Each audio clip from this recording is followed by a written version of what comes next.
Inicialmente eu queria agradecer o convite pela equipe organizadora de eu estar presente nesse evento de vocês. Como eu fui apresentada, eu sou médica anestesista no Hospital de Clínicas. Essa área de ecocardiografia é uma área que realmente eu tenho bastante prazer em estudar e lidar com essa área no perioperatório. Nós começamos em 2014 o estudo e a prática. O Conceição, os colegas de Conceição estão usando o aparelho, somos pioneiros no Rio Grande do Sul. É uma surpresa até para mim que vários setores, serviços ainda não usem no perioperatório, porque a gente vai ver o quanto de informação e quanto que ela nos ajuda, desde o perioperatório, saída de SEC e em outras situações do dia a dia da cirurgia cardíaca. Aqui é as fotos do hospital onde eu trabalho, Hospital de Clínicas.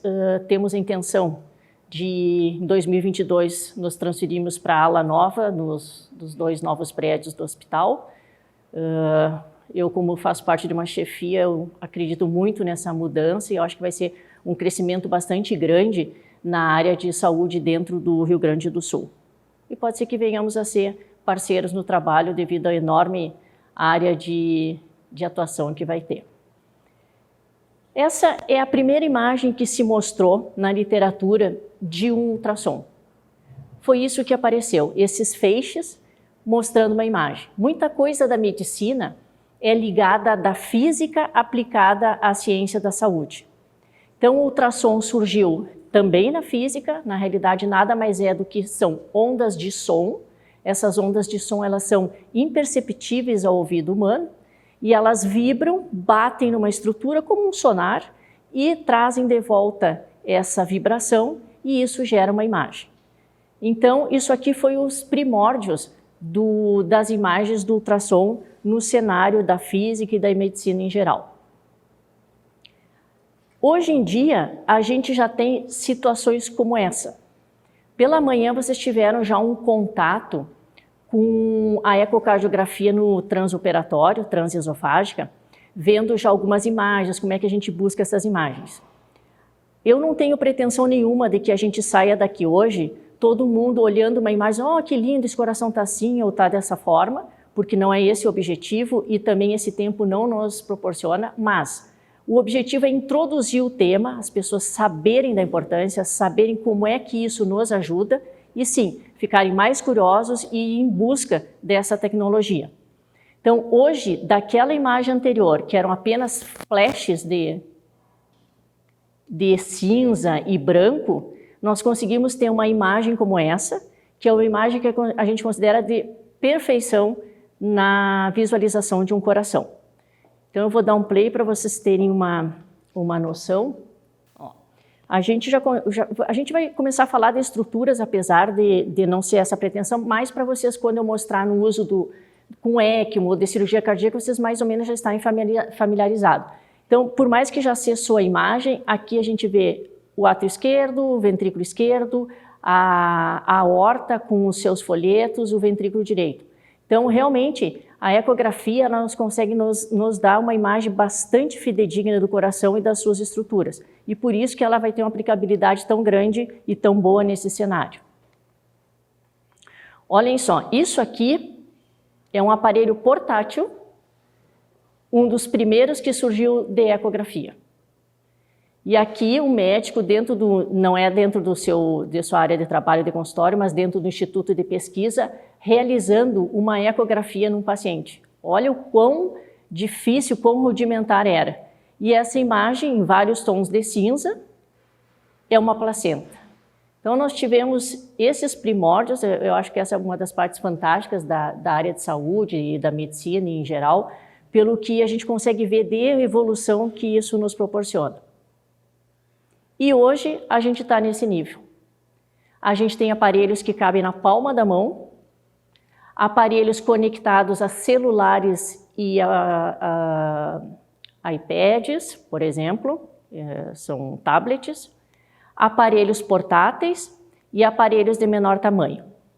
Há pouco tempo atrás, a gente quase não ouvia falar do ultrassom ou da ecografia dentro do cenário de cirurgias, e até nem dentro de outras áreas que não da cardiologia.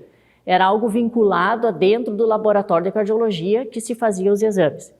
O que mudou? Mudou que os aparelhos foram ficando mais baratos, que a tecnologia foi evoluindo, permitindo a miniaturização desses aparelhos e também a versatilidade e o transporte deles da sala de cardiologia para outras áreas.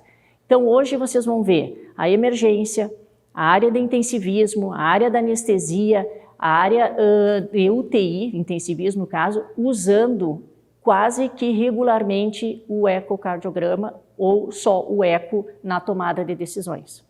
Então, hoje, felizmente, essa tecnologia popularizou. E óbvio que com ela vieram as demandas por busca de conhecimento, as demandas por curso, e hoje, felizmente, eles estão bastante disponíveis aí, seja na internet ou seja no dia a dia para a gente realizá-los. O ultrassom ele é tão fantástico que ele essa slide ele é provocativo mesmo, que ele é o dispositivo usado, isso aqui é a estação espacial, isso aqui é um astronauta. Então ele chegou ao ponto de ser o único monitor que ele está no espaço, por quê? Porque ele é fácil, ele é prático, e óbvio que não é o astronauta que interpreta, mas sim ele manda para a Terra a imagem, e aqui na Terra tem alguém que diz o que deve ou não deve ser feito. Lembrando que às vezes essas viagens espaciais são viagens de 3 anos, dentro de uma estação que tu não tem interação com outro mundo, a não ser aqueles colegas, e que já houve aborto de missão, de ter que voltar por problemas físicos dos astronautas, que são muito preparados para essas missões. Então, nesse cenário, o eco ele é a ferramenta de diagnóstico para os astronautas. Então, ela realmente explodiu o uso. E ECMO e eco, onde é que veio surgindo isso? Esse ano a gente fez 10 anos do primeiro surto, ou do grande surto de gripe A, que inicialmente foi chamada gripe suína, a gripe H1N1. Essa gripe, infelizmente, a gente teve inúmeras mortes, e nós tivemos uma característica muito agressiva dela, que eram pneumonias, SARAs de difícil tratamento, realmente de difícil tratamento. Então, o ECMO é uma tecnologia que já existia, porém ela estava, eu diria assim, dormindo, porque ela tinha uma aplicabilidade um pouco limitada ainda. Com o advento da gripe H1N1, a gente começou a lançar mão do ECMO para salvar vidas. Associado a isso, a gente teve essa tragédia. Eu fui procurar quando é que tinha acontecido esse acidente, essa tragédia mesmo do incêndio da Botkiss, e foi em 2013, já faz 6 anos dessa tragédia. Então, a gente começou a despertar para o ECMO com H1N1, e aqui na Botkiss a gente teve inúmeros pacientes que foram transportados para tratamento em Porto Alegre por uma situação chamada pneumonite, uma situação grave pulmonar, principalmente por inalação da fumaça tóxica. E felizmente a gente tem um colega que é o Dr. Sipel, Marcelo Sipel, fez residência conosco, e o Sipel, ele nesse período estava na Universidade de Toronto como chefe do programa de ECMO dessa instituição, e o Sipel, por várias videoconferências, nos ajudou e também foi um dos que foi buscar, junto a uma empresa alemã, a doação do material para a gente começar a usar nos pacientes queimados da Botkiss. Tá? Então, para nós, principalmente, a Botkiss foi um divisor de águas no uso dessa tecnologia. Eu sempre digo que dentro dessas tragédias a gente tem que extrair as coisas boas. É a mesma coisa como doação de órgãos. Tu está ali com um familiar, mas tu sabe que aquele familiar pode doar e gerar uma coisa muito boa para outros. E aqui, esse acidente foi a mesma situação, ao passo que foi uma tragédia em nível nacional e mundial. Isso foi um dos maiores acidentes de incêndio no mundo, com vítimas em boate, gerou eu diria assim, essa abertura para a gente começar a buscar estudos, a buscar se aprimorar para usar o ECMO. E hoje isso está assim, tá? Só para situar a gente, aqui estão os pés, tá? Sonda vesical, ventiladores, o ECMO, ou seja, os pacientes são transportados, aqui é um transporte aéreo, é uma foto americana, de um paciente em ECMO de um lugar para o outro. Porque é assim hoje. Por exemplo, Toronto, o paciente está num hospital próximo, eles vão de avião, buscam esse paciente e trazem esse paciente para centros de referência. Por quê? Porque o sistema é caro, as membranas são caras, tu demanda que as pessoas tenham conhecimento. As pessoas, eu digo, a enfermagem, o perfusionista, o anestesista, o cardio, o intensivista, todos têm que ter uma educação continuada para saber usar adequadamente esse dispositivo. Então, isso é uma realidade já muito comum em alguns países, de ir até o local, instalar o dispositivo e trazer esse paciente para um centro de referência para ele receber o tratamento. Não está longe da gente. Essa sociedade é uma organização, né, vocês conhecem, de suporte de vida extracorpóreo, e esses dados são agora de julho de 2019, são dados parciais ainda, porque nós não fechamos o ano, mas só para a gente ter uma ideia, eles dividem o uso, então, em neonato, pediatria e adulto. Como é o nosso caso, adulto cardíaco, 22.200 ECMOs houve em uso, 13 mil pacientes sobreviveram.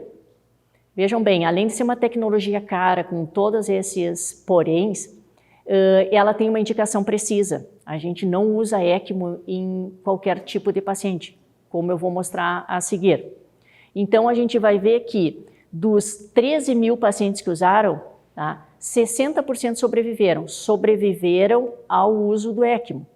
Mas ainda a gente tem uma outra fase que é tirar o aparelho, que a gente chama de canular, tirar as cânulas que fazem o dispositivo funcionar. E aí a taxa de sobrevida ela é de 43%. Então, a cada 10 pessoas que a gente usa o ECMO, 4 sobrevivem. Então, é mais um reforço de que tem que ser bem indicado, porque é uma técnica que é questionável, a literatura questiona para algumas situações, cara, despende todos esses aparatos que eu conversei para vocês e tem esses resultados. Tá? Então, quais são as principais indicações? A gente tem 2 tipos de dispositivos, que é um que tu usa veno-venoso, ou seja, tanto a cânula que vai tirar o sangue quanto a cânula que vai introduzir, são cânulas venosas que vão em veias, e a gente tem um dispositivo que a gente chama veno-arterial. A cânula tira o sangue por veia e retorna ele por artéria. Normalmente, veno-venoso a gente usa quando a gente quer resoluções de problemas apenas respiratórios. E veno-arterial quando nós queremos soluções para problemas respiratórios, mas circulatórios também. Tá? Então, a gente tem uma série de parâmetros que a gente vai lançar todo o tratamento disponível para esse paciente, tratamento de ventilação, de medicação, às vezes a gente faz, um exemplo, prona, os pacientes que é prona, às vezes se você entrar né, no UTI, o paciente está virado de barriga para baixo, é um dos tratamentos que se faz. Em vencendo todas essas etapas e não surtindo efeito, a gente pensa no uso desses dispositivos. Então, são situações realmente muito graves. Ó. PCO2, que a gente vê em gaso maior que 80, a gente usa sempre uma oferta de oxigênio aqui, no caso, ofertas de oxigênio de 100%, mantendo uma PO2 menor que 80, e mais uma série de outras referências para que a gente, sim, tenha a validação do uso do dispositivo. Tá? Então, o tipo, a gente pode usar esse que eu comentei, veno-arterial, e ele pode ser central. O que quer dizer isso? As cânulas estão em nível de mediastino. Tá? Então, estou lá na cirurgia cardíaca, estou tentando sair de SEC, não consegui sair de SEC, sempre tem uma máxima que a melhor saída de SEC é a primeira. O ideal é nunca tenta e volta. Então, joga todas as fichas para tu sair bem. Agora, se infelizmente tu tem que retornar e teus parâmetros, você já está jogando com todas as alternativas possíveis de medicação, de ventilação, de drogas em geral, e isso não está resolvendo, tem que se pensar em usar essas assistências circulatórias para te ajudar. Então, normalmente, vocês vão ver no cenário de falha de desmame da SEC, e eu tenho que ter a esternotomia, porque se ela é central, como eu falei, são cânulas colocadas em aorta e átrio direito, o externo tem que estar aberto. Qual é o inconveniente disso? O inconveniente é que você vai tirar o paciente de sala, com o tórax ele vai ficar aberto, só aproximado, e com essas cânulas levando para a UTI. Então, a gente não gostaria disso pelos riscos que tem de qualquer mexida no paciente na UTI para algum exame ou alguma retirada de sangue, alguma coisa, tu tem risco de causar, então, hemorragias, ele é mais invasivo, são cânulas, por ser em nível central, mais grossas, então, mais risco de fazer trombos. E depois a gente tem os periféricos, que são o veno arterial e o veno venoso, que eu já tinha colocado para vocês. O veno arterial, quando tu precisa que ajude o coração e o pulmão a funcionarem, e o veno venoso apenas é quando a intenção é melhoria de ventilação.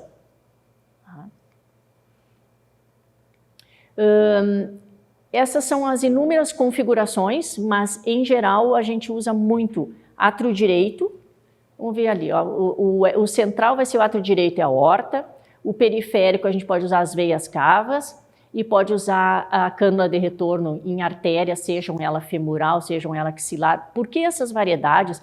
Porque é comum, e quando a gente estiver usando o eco para avaliar, a gente colocar o eco, agora não ecocardio, o eco, e ver que o paciente tem uma placa nessa femoral. E se eu introduzir essa cânula, o meu bem vai virar um mal muito grande. Eu vou deslocar essa placa e vou causar uma lesão maior para o paciente. Por exemplo, uma oclusão de toda essa perna, e aquilo que é para melhorar, eu causo mais um dano num paciente extremamente grave. Tá? O veno venoso, da mesma forma, existem inúmeras portas para fazer a drenagem ou portas para voltar, mas a gente tem que fazer uma avaliação antes para a gente saber. Geralmente em criança, que não é o nosso objetivo, mas geralmente em criança, eles usam carótida e jugular, porque as criancinhas fica mais fácil de manusear os RN, fazendo em nível de pescoço cervical.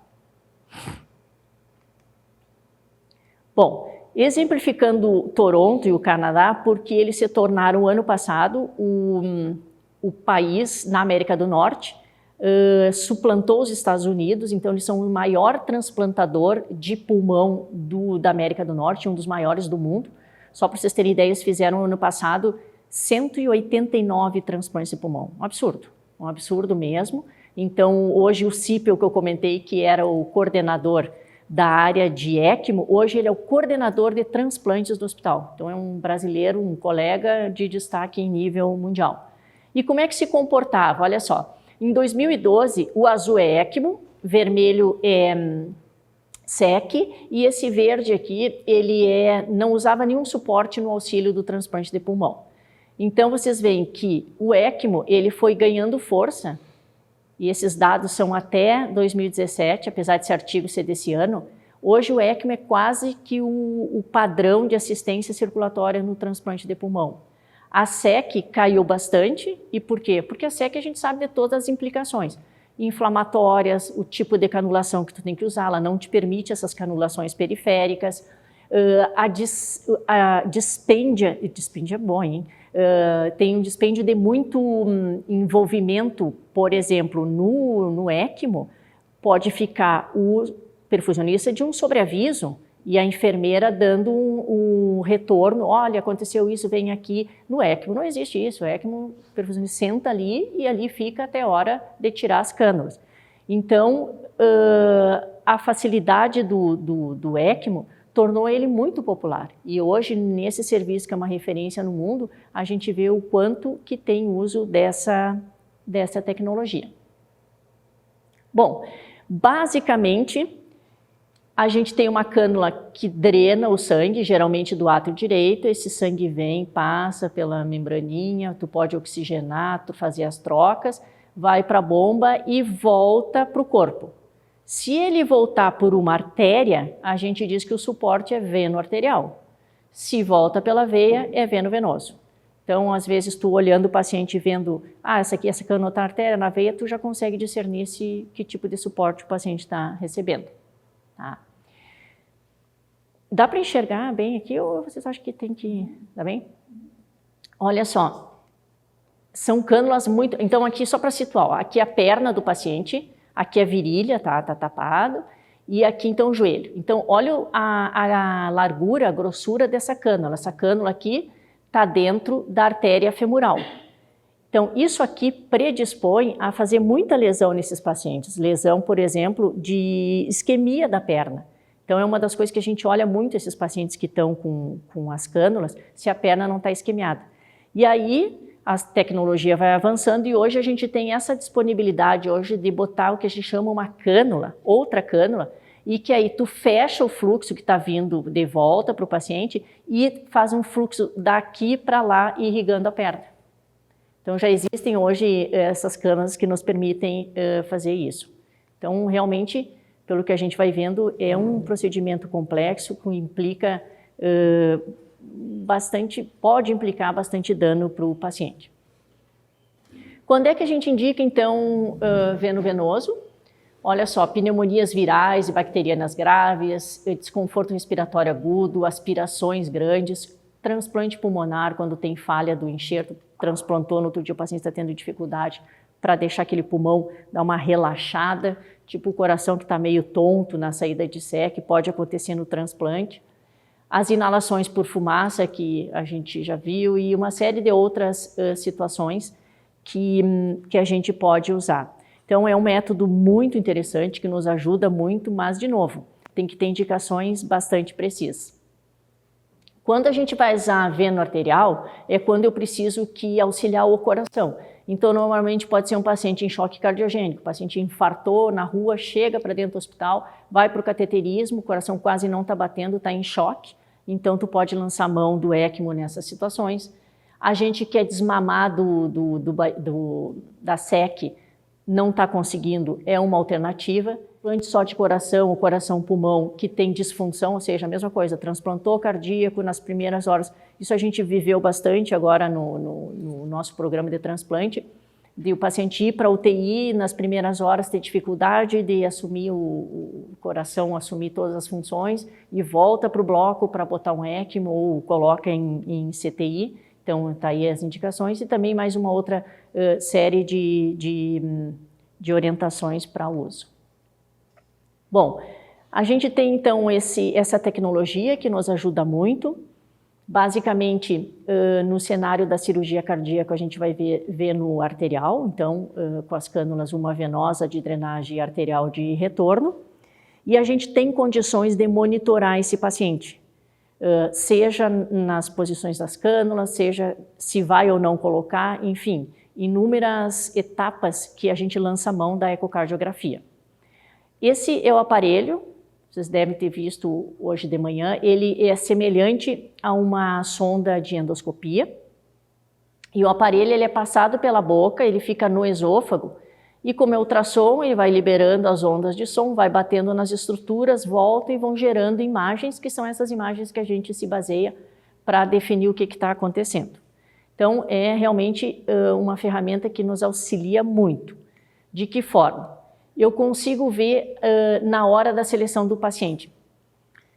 Quando a gente está usando o ECMO, uma das coisas que a gente tem que avaliar é a estrutura do coração desse paciente. É comum ter algumas malformações que a gente só vai saber na hora de fazer o exame, que contraindiquem o uso do ECMO. O paciente pode ter, por exemplo, uma alteração na válvula aórtica, que a gente chama de regurgitação aórtica e que impeça o uso do dispositivo. O paciente pode ter CIA, é uma comunicação interatrial, que também impede o uso do dispositivo, impede em nível central, que é o que a gente está pensando em colocar. Em estando tudo ok, e sim, eu posso lançar mão, ele vai me guiar para eu colocar as guias e o posicionamento correto dessas cânulas. Lembrem naquela foto, elas são cânulas bastante calibrosas. E a gente não introduz as cânulas direto. Primeiro a gente passa um fio guia, vê se esse fio guia realmente entrou na posição adequada, ou se está na veia mesmo, está na artéria mesmo. dilata e aí passa essa guia. Então, quando o cirurgião está colocando, ele fala de, olha só se a guia está aí na cava inferior mesmo. Vê se a guia foi para aí, não está aqui, vamos reposicionar, vamos colocar de novo. Para depois, então, lançar mão do dispositivo propriamente dito. O eco vai me ajudar a monitorizar a evolução do paciente. O ideal é que todo dia em CTI a gente faça uma ecografia e aí a gente consiga ver o quanto esse dispositivo está auxiliando na evolução desse paciente. Não necessariamente em CTI seja o eco transesofágico, a gente pode usar o eco transtorácico, que é feito por fora, menos invasivo, para fazer o segmento desse paciente. Mas, em paciente voltando à cirurgia, a gente lança a mão do transesofágico e vai monitorando o quanto ele está evoluindo. Eu detecto complicações, não é incomum ter pneumotórax, que perfurou o pulmão, ter sangue, ter ao redor do coração, ter sangrado e ter tido um derrame. O paciente pode estar tamponado, sangrou tanto ali dentro que o coração ficou espremido. Então tem uma série de complicações que podem acontecer e que o eco vai nos mostrar. E óbvio que a gente quer desmamar esse paciente, então eu posso fazer testes com eco, e aí, conforme os testes, diminuindo o fluxo que vocês estão usando na máquina e vendo como é que o coração responde na sua contratilidade, e aí saber, realmente estou com aqui um fluxo muito baixo e está batendo legal, então podemos desmamá-lo do dispositivo. Então a gente vai ver algumas coisas no início e na canulação. Parece canulação um momento simples e um momento fácil. Não, tu vai lá, é uma técnica que o cirurgião faz muito essas punções, mas a gente tem visto bastante acidentes com a canulação, visto que o ideal é sempre também usar o eco para tu fazer as canulações, saber se efetivamente a guia está dentro ou não, e o cirurgião, pela rotina dele, ele faz as referências anatômicas, aqui é o nervo, aqui é a artéria, aqui é a veia, e aí lança a mão dessas palpações e usa a escopia, aquele aparelho que faz o raio-x durante o exame, e aí dilata e passa. Mas hoje é mandatório a gente usar o ultrassom, porque se a gente tiver complicação, e a gente já teve várias, é muito grave nesse paciente, porque a gente está lidando com um paciente muito grave.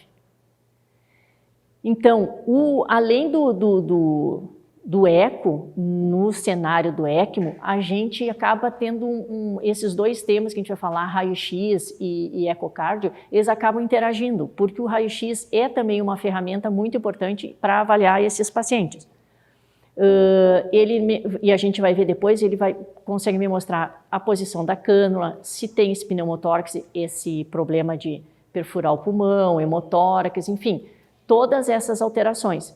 E ainda eu posso fazer nesses pacientes tomo, eu posso fazer PET scan, eu posso fazer tudo isso. Só que assim, gente, é um trabalho. Eu não sei se vocês têm contato com ECMO, além do pessoal que eu conheço do clínicas, levar um paciente desses para fazer uma tomografia, nossa, é uma lenda, assim. E infelizmente, a gente muitas vezes tem que fazer isso. A gente teve 2 casos pós-transplante de pulmão, que os pacientes tiveram AVC, os 2 pacientes tiveram morte encefálica, foram casos muito ruins, e o diagnóstico a gente teve que ir com eles, com toda aquela parafernália para dentro da tomografia para fazer uma tomografia de crânio. Então, não é a ecocardio sozinha que me ajuda, é a eco, é a tomo, é o raio-x, é um conjunto de exames que vão me auxiliar nessas tomadas de decisão. Então, aqui, um ECMO venoso, uma cânula vai estar no átrio e outra cânula vai estar na cava inferior, então essa cânula de saída, sai o sangue, vem na bomba, joga oxigênio, faço as trocas que eu necessito e devolvo no átrio direito. Nessa figura a gente pode ver que tanto o eco transesofágico quanto o eco transtorácico me ajudam para eu saber o que está acontecendo com o paciente. Então aqui no caso, essas imagens aqui são estáticas, mas a gente já vai começar a treinar os olhos. Nessa imagem que eu acho que o Marcelo deve ter falado para vocês, toda vez que a gente vai falar de eco, a gente cita a janela, ou seja, o local que a gente está olhando. Então, essa é uma imagem de eixo longo, a gente usa isso de rotina para nos guiar. e cada uma das janelas vai nos mostrar se eu consigo enxergar a estrutura que eu quero ou não. Então, no caso aqui, eu estou numa janela que eu estou vendo a veia cava superior, o átrio direito, e a veia cava inferior não aparece, mas eu consigo enxergar a cânula chegando aqui. Então, essas ranhurazinhas aqui, ó, são a imagem da cânula aparecendo no eco.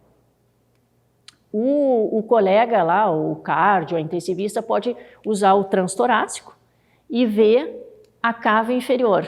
E isso aqui bem mais forte de cor, que realmente parece um cano aqui dentro, é a cânula dentro da veia cava inferior. Isso é uma das coisas muito comuns que a gente vê do perfusionista, dizendo assim, tá batendo a cânula, tá batendo e deve estar hipovolêmico, deve estar hipovolêmico. Às vezes, e é bem comum, a cânula deslocou. Lembre que eu comentei que quando está em UTI, muita gente manuseia esse paciente.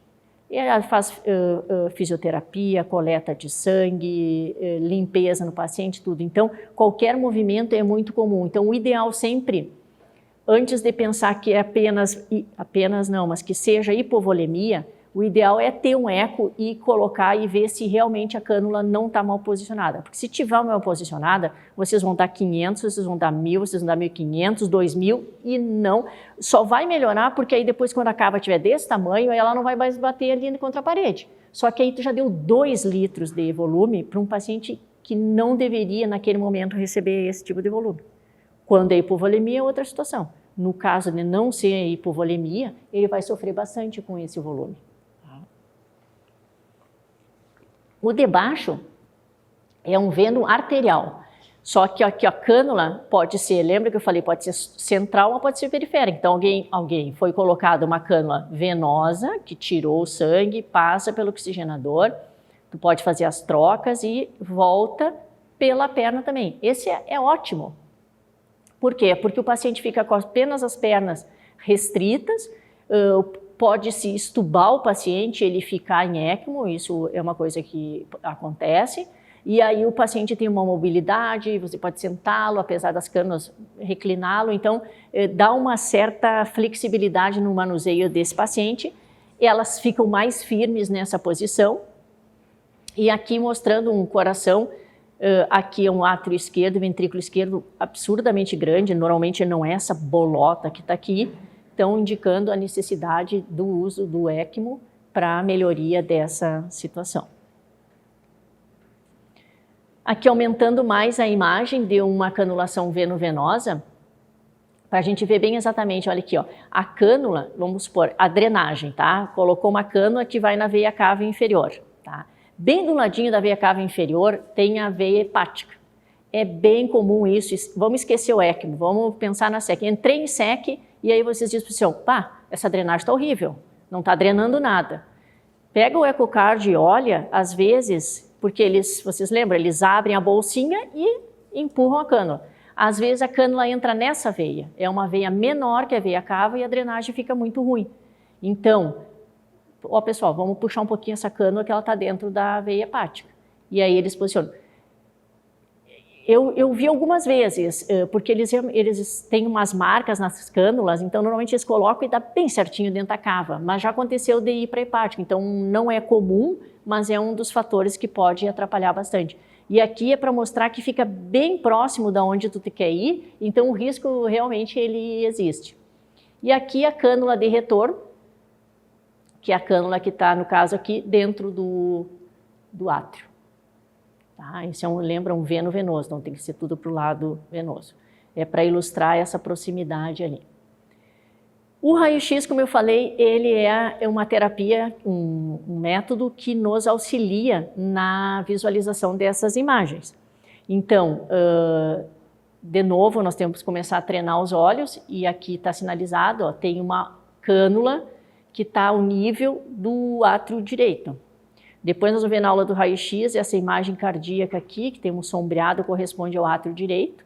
Então a cânula, o ideal está nessa posição para a gente saber que ela está adequadamente posicionada.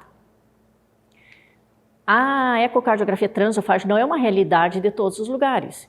E quando tu não tem, não é porque tu não tem que tu vai deixar de fazer os procedimentos. O que a gente lançava a mão antes era do raio-x. Então, tu não tendo essa tecnologia, tu vai usar do raio-x. Então, tu tem que saber ver através do raio-x para saber te orientar. E aqui, a cânula de drenagem ao nível, então, da aorta. Esse é uma drenagem arterial dentro da aorta abdominal. Tá? Cânula de retorno aqui. Aqui é um central, eu estou reforçando para depois, quando a gente for ver os slides, na realidade as imagens em movimento, a gente conseguir compreender o que está acontecendo. Então aqui é um veno arterial, ó, a drenagem é do átrio direito e a volta do sangue oxigenado é dentro da aorta. Esse é central, esse é aquele que a gente não gosta muito de usar, porque o paciente sai de sala com o tórax aberto. O que a gente tem feito hoje? A gente, em pensando que o paciente vai sair com ECMO de SEC, que ele não vai conseguir sair sem uma assistência circulatória, e principalmente agora falando em transplante, a gente já tem colocado as guias periféricas. E aí tu termina todo o procedimento, fecha o tórax, e se precisar, tu passa para cá. Então, tu desmama rapidamente, é uma ginástica, né, William? Tu desconecta tudo da SEC e passa para o ECMO. Então, fica todo mundo a posto, assim, com todos os dispositivos e faz essa transferência. Porque, de novo, o central sair do bloco com essas cânulas, com um mediastino exposto, só aproximado, é muito ruim, assim, é muito risco para o paciente. Tá?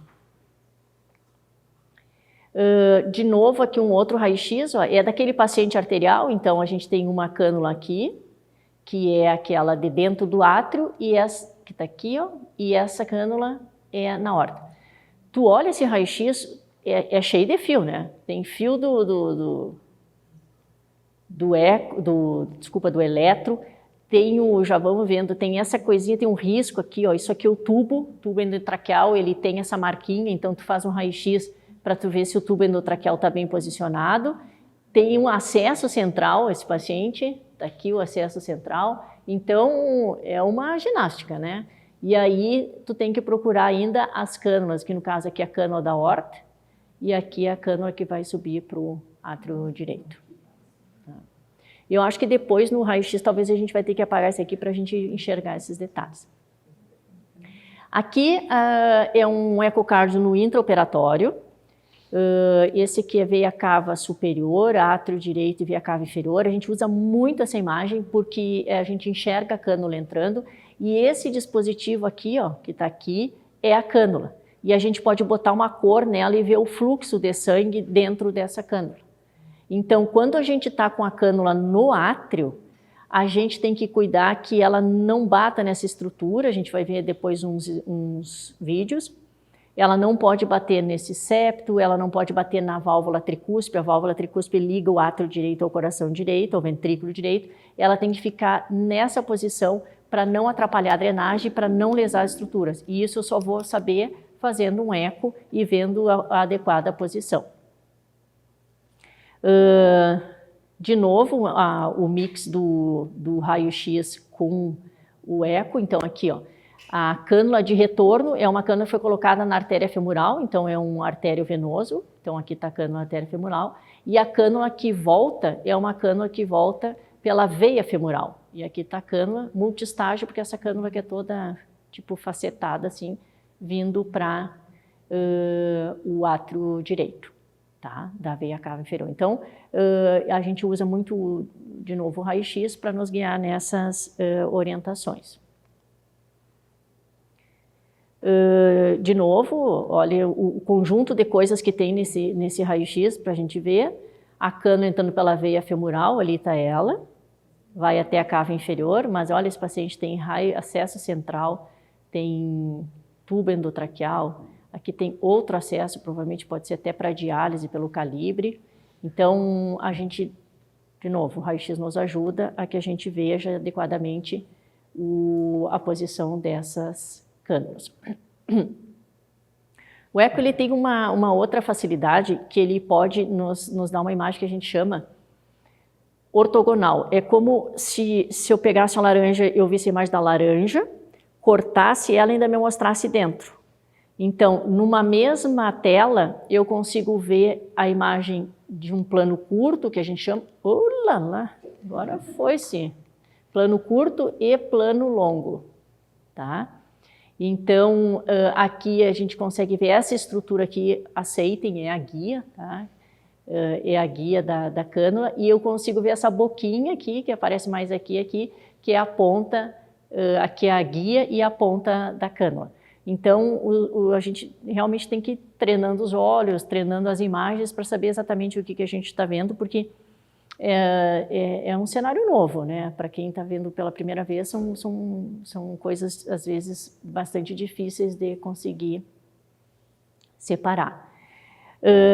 Às vezes, esses pacientes que estão em ECMO veno-arterial, às vezes, eles têm uma complicação que não drena adequadamente a parte venosa, e aí o coração esquerdo, ele vira uma bola, tá?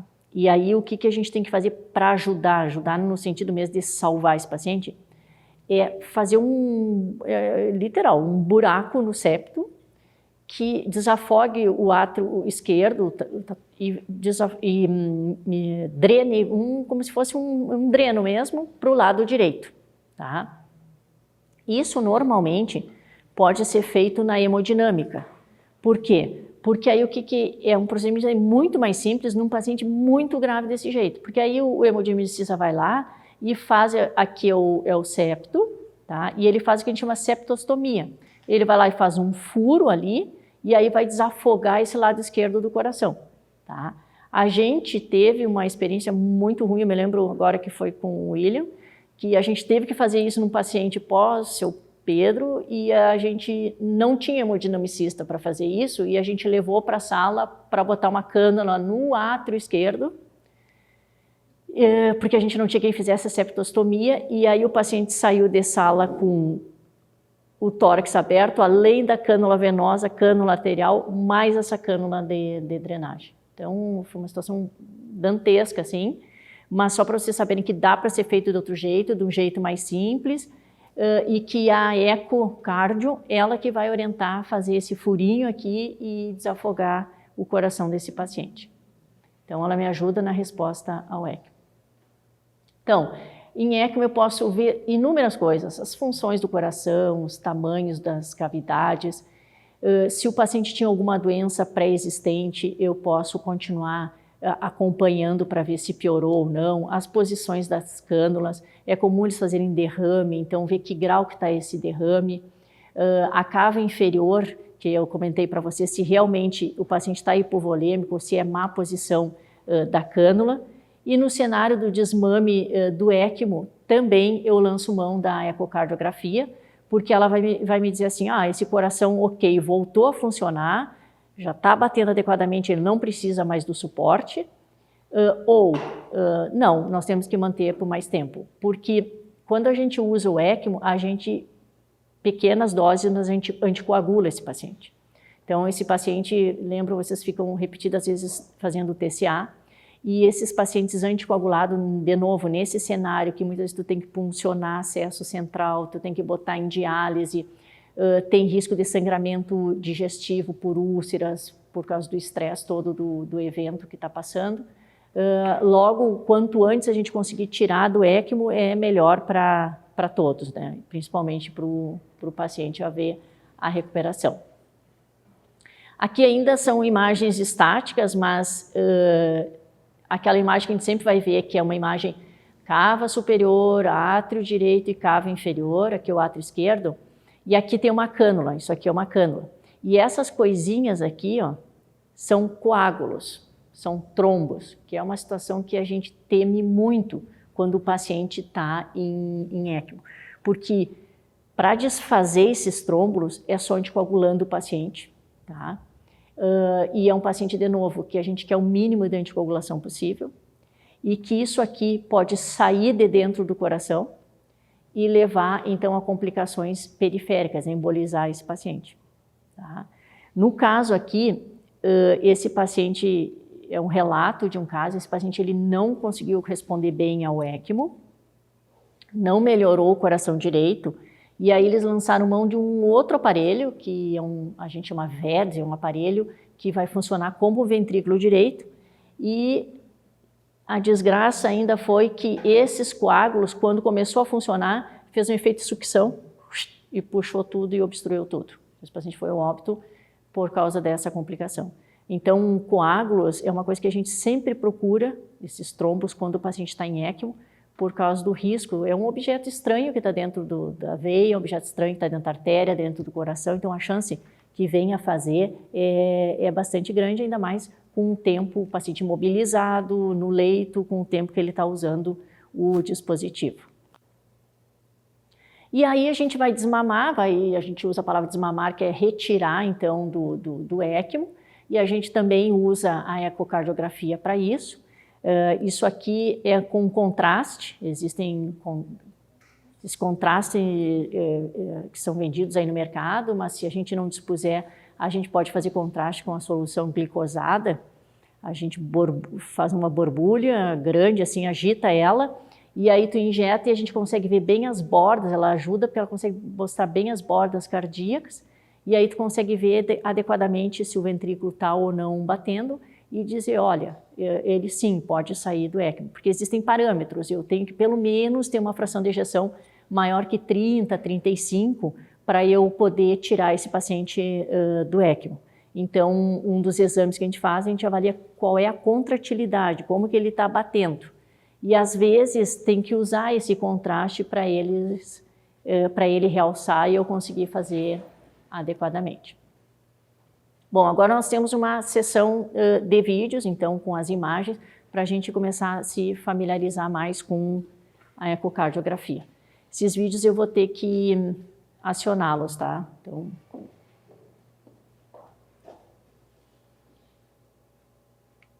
olha só, isso aqui, fica ruim aqui, a minha posição? Pode ficar? Tá. Então, isso aqui é o seguinte, talvez tenha que ligar de novo aqui. Antes de acontecer. Isso aqui é o fígado e aqui é a veia cava inferior. Então, o que a gente vai procurar aqui? A gente vai procurar aquela cânula que é para ficar dentro da veia cava inferior. O ideal, a cânula, é ficar... A veia cava inferior, que está aqui, ela desemboca dentro do coração no átrio direito. Então, o ideal é a cânula ficar na junção da cava inferior com o átrio direito. Essa é a posição que, se a gente for fazer o ecocardio, a gente vai procurar. Então, olha aqui a cânula, dá bem para ver, ó, aquilo que bate ali o coração adequadamente posicionado. A cânula está aqui, o coração batendo ali e ela na pontinha, na entrada do coração, uma cânula adequadamente posicionada. Então, se porventura está batendo, está batendo a cânula, está batendo, e a gente encontra essa imagem, a gente sabe que a cânula está ok. Então, gente, toca volume aí mesmo, porque a cânula está ok, ela não está nos atrapalhando em nada. Bom, agora a gente vai ver uma outra imagem, de novo, vamos ver, fígado, e aqui a gente vai ver a veia cava, tá? Então, vamos ver o que a gente vai encontrar aí.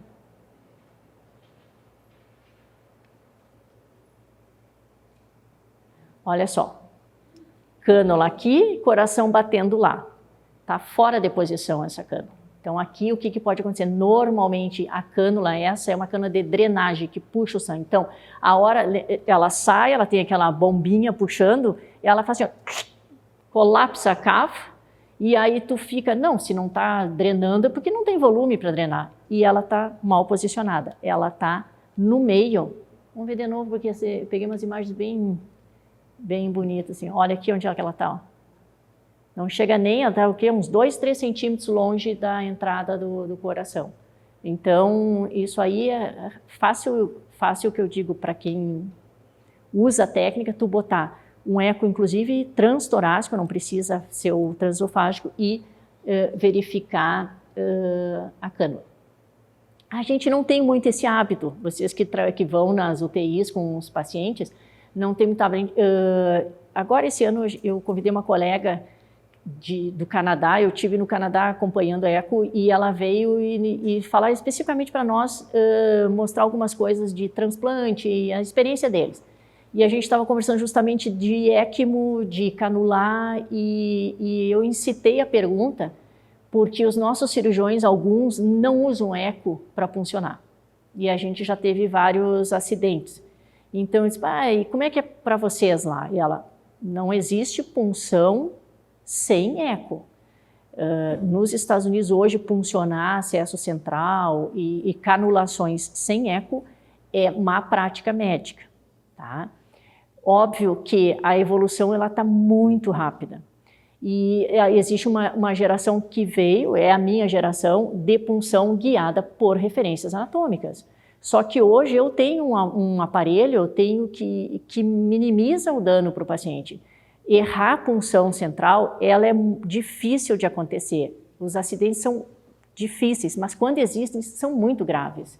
Então, tu imagina, nesse cenário desses pacientes, não tem espaço para esse tipo de coisa. Infelizmente, não tem espaço para o erro. Logo, a pergunta eu incitei justamente para ela dizer, não, nem passa pela cabeça. No ano passado, a mesma coisa, o Cipel teve aí, deu uma palestra no Moinhos, e a mesma coisa, pois é a cana, não sei o quê, e aí ele, não, mas como é que tu não viu no eco? Ele, não, mas não funcionei com eco. Então a gente encerra aqui a pergunta e resposta. Assim, porque tu investe o dinheiro que tu investe, o potencial humano que tu investe usando isso aqui, com toda a gravidade do paciente, e não oferta o que tu tem de melhor, é um pouco triste, assim, tá? Vamos lá para outro, então. Tá, vamos ver, esse aqui que eu também tenho que... já me lembrei desse aqui. Olha só.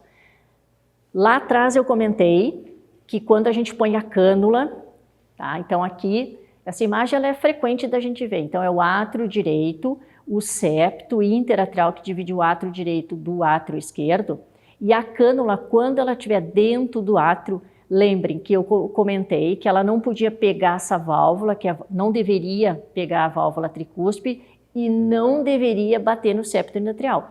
Aquela cânulazinha estava deitada aqui, aquela que tinha um fluxozinho colorido. Então, olha o que aconteceu. A pessoa que estava colocando, tu estava com ecocardio, já vai aparecer, olha lá, viu e puxou fora. Né? Tava em calma, tu vai furar o septo.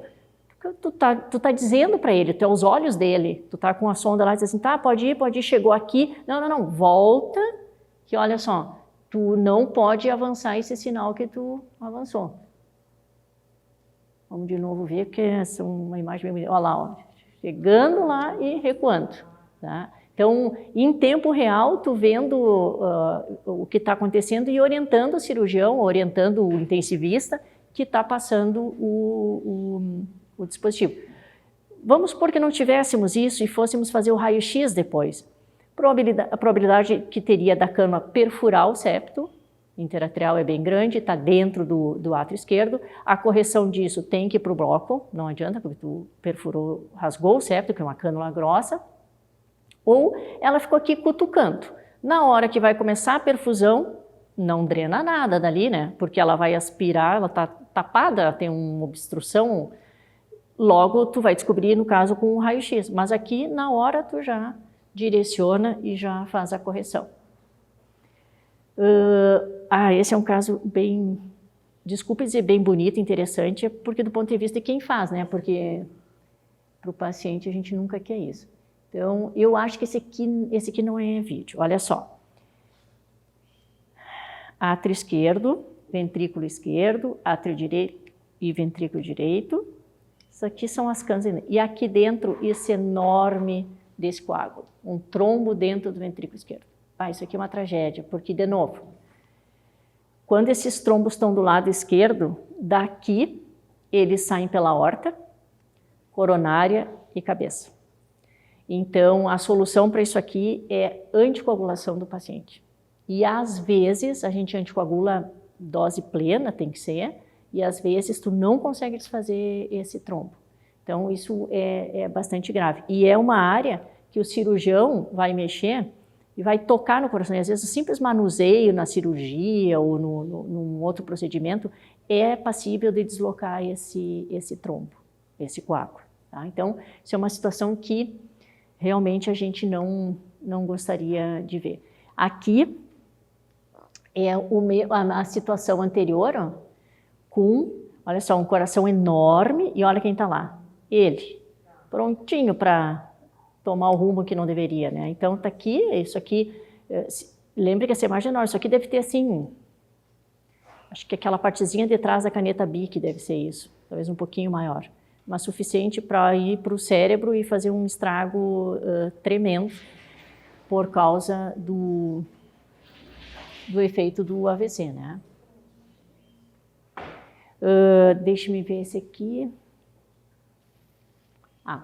Quando a gente faz o... Deixa eu só situar vocês para verem. Então, átrio esquerdo, agora nós estamos com um eco transtorácico. Ventrículo esquerdo, olha o tamanho desse ventrículo esquerdo. A gente sempre vai ver esses ventrículos esquerdos enormes, porque, óbvio, são pacientes cardiopatas, é o que a gente encontrar. E aqui é a aorta com a válvula aórtica. Mesmo que eu queira ajudar o coração com um ECMO veno-arterial, o coração, para eu usar, ele tem que bater um pouco. Ele não pode estar parado, ele tem que bater um pouco. Então, uma das coisas bastante graves para nós é quando a válvula... Onde é que a gente vê isso? A gente vê a válvula aórtica abrindo. Então, se a gente sabe que está indo tudo bem, um dos sinais é que essa válvulazinha abre e fecha. Se não, que é isso aqui fechado, esse coração vira um absurdo de grande e não drena adequadamente. Olha o que acontece com essa válvula, totalmente fechada. Às vezes, isso nos diz assim, nós vamos ter que aumentar o fluxo. Esse fluxo não está bom porque essa válvula não está abrindo. Tá? Ou, às vezes, esse ECMO não está mais adiantando para esse paciente. A gente tem que pensar em outro dispositivo, porque o ECMO, o coração tem que bater alguma coisa. Sem o coração batendo, porque aí não tem proteção nenhuma, não tem cardioplegia, não tem nada, ele não vai conseguir recuperar mesmo. Esse aqui eu acho que esse é figura, vamos ver, mas para mostrar o seguinte, aqueles testes para desmamar, a gente baixou bem o fluxo, baixou para 1 litro por minuto, e a gente vai ver o que vai acontecer, átrio esquerdo, ventrículo esquerdo, átrio direito, ventrículo direito, deixa eu só ver se esse é vídeo ou não, para ver se, em baixando o fluxo, o coração ele bate. Então a gente procura isso, quanto ele bate e faz, para vocês terem ideia, medidas. Qual é a fração de ejeção e tudo, nessas situações de baixo fluxo para fazer o teste para o desmame. Vamos ver de novo. Então aqui o ventrículo esquerdo batendo, a gente avalia o quanto que ele está batendo, tem como medir, e aí estando em frações de ejeção mais altas, 30%, 35%, a gente já começa a pensar em desmamar da SEC.